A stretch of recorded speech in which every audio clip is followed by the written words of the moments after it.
Assalamu alaikum. Dear learners, you are all well and so well today.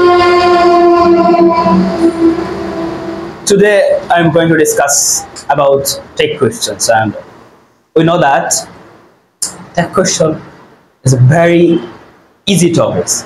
So আজকে হচ্ছে আমাদের আলোচনার বিষয় হচ্ছে টেক কোয়েশ্চন আমরা আলোচনা করছি। এটা এসএসসি 2026 এবং 27 ব্যাচের জন্য খুবই গুরুত্বপূর্ণ।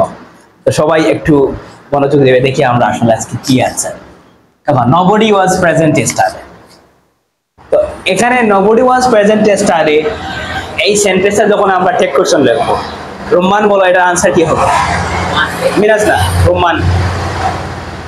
রোমান বলো ওইটা आंसरটা কি হবে? Nobody was present yesterday ওইটা आंसरটা কি হবে? ওয়ারেন্ট জি ওয়ারেন্ট। আচ্ছা তোমার आंसरটা ঠিক আছে। মিনাজ কি বলছিলে? না, এখানে ওয়াজ দে হবে না। আচ্ছা let me explain, please listen to me.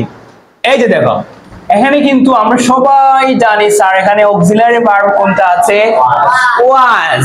But ওয়াজ ঠিকই আছে, সেন্টেন্সটা কিন্তু নেগেটিভ দ্বারা আমরা বুঝতে পারলাম নেগেটিভ আছে নবডি দ্বারা। ওকে, সো যেহেতু এখানে আচ্ছা ব্যাখ্যাটা বুঝো, আমার কথা শুনো, ব্যাখ্যাটা বুঝো, খালি তো आंसर বললে হবে না। তো এখানে কিন্তু ওয়াজ আছে, ওকে, নবডি নেগেটিভ, তার মানে আমরা ওয়াজ দিয়ে টেক কোশ্চেন করতে হবে, তাই তো? আচ্ছা নবডি তাহলে সাবজেক্ট কি হয়? দেয়ার, দে হয়। নবডি তার সাবজেক্ট কি হয়? দে হয়। বাট এখন যদি আমি লিখি ওয়াজ দে তাহলে आंसरটা ভুল হবে। বলি স্যার কেন ভুল হবে? কারণ হচ্ছে এখানে ভার্ব হচ্ছে ওয়াজ সিঙ্গুলারে আর সাবজেক্টটা হচ্ছে দেটা কি প্লুরালে, সো এটা ভুল হবে। বিদায় plural subject plural verb, singular subject singular verb, এজন্য হচ্ছে আমাদেরকে এখানে ওয়্যার দিতে হচ্ছে।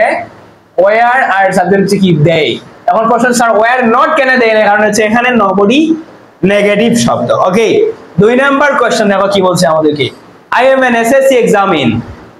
So I am N SSC examine এই সেন্টেন্সটা টেক কোশ্চেনটা কি হবে? সৈকত তুমি বলো। আচ্ছা আমরা তো আবারও দেখছি এখানে কিন্তু অক্সিলারি ভার্ব কোনটা? এম আছে। অক্সিলারি ভার্ব কোনটা? এম। সো যখন অক্সিলারি ভার্ব এখানে এম আছে তবে আমাদের आंसरটা কি হবে? আরএনচ। কারণ আমরা জানি হচ্ছে এম থাকলে আমরা এমন্স বা আরএনচ আমরা লিখতে পারি, আর সাবজেক্ট তো আই এখানে দেয়াই আছে, তাহলে আরএনচ আই। তারপর যেটা হচ্ছে don't tell a lie. So will you, very good. আচ্ছা কিভাবে আমরা বুঝলাম যে উইল ইউ হবে? একটা কথা বলে রাখি, আমি বলছিলাম স্ট্রাকচারে প্রায় তোমাদেরকে বলি ডোন্ট দ্বারা কোনো বাক্য শুরু হবে ইম্পারেটিভ সেন্টেন্স, আমরা অটোমেটিক্যালি ওইটার आंसर কি হবে? উইল ইউ হয়ে যাবে। অর্থাৎ ডোন্টটা যদি ইম্পারেটিভ সেন্টেন্স শুরু হয় তাহলে आंसरটা কি হয়? উইল ইউ হয়। টেক কোশ্চেন आंसर হয় উইল ইউ। এবারে next, the উইডোয়ার shut the door. এখানে কিন্তু একটা কথা আছে, এখানে কিন্তু অক্সিলারি ভার্ব নাই, মেনু আছে কোনটা? শাট। ওইটা আছে কোন টেন্সে? পাস্ট টেন্সে। এজন্য আমাদেরকে কি দিতে হচ্ছে? ডিড বসাতে। ফার্স্ট তাহলে আমরা কি বসাই? ডিড। তাহলে ডিড আছে সেন্টেন্সে কিন্তু অ্যাফার্মেটিভ, তাহলে আমরা কি দিব? ডিডন্ট। ডিডন্ট। আর সাবজেক্ট হবে কি?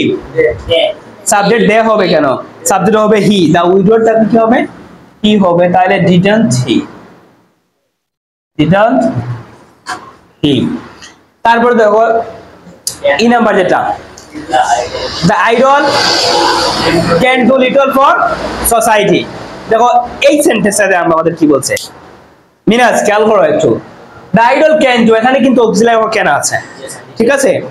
অক্সিলারি ভার্ব can আছে, সাবজেক্ট the idol আছে, তো can আছে, সেন্টেন্সটা কিন্তু অ্যাফার্মেটিভ, তাহলে আমরা কেন না কি দিতে পারি? নট দিতে হবে, can't, তাই তো? আর কিন্তু ক্যান হবে না, কারণ এখানে হচ্ছে লিটল শব্দটা কি? নেগেটিভ, এজন্য ক্যান আর ডাইরেক্ট শব্দটা হবে কি? দে, ক্যান দে। তো প্রিয় বন্ধুরা, আমাদের টেক কোশ্চেনের পরবর্তী ভিডিও না আসা পর্যন্ত সবাই ভালো থাকো, আর ভিডিওটা শেয়ার করবে এবং তোমার বন্ধুদেরকে জানিয়ে দিবে। স্টে ওয়েল, আল্লাহ হাফিজ, আসসালামু আলাইকুম।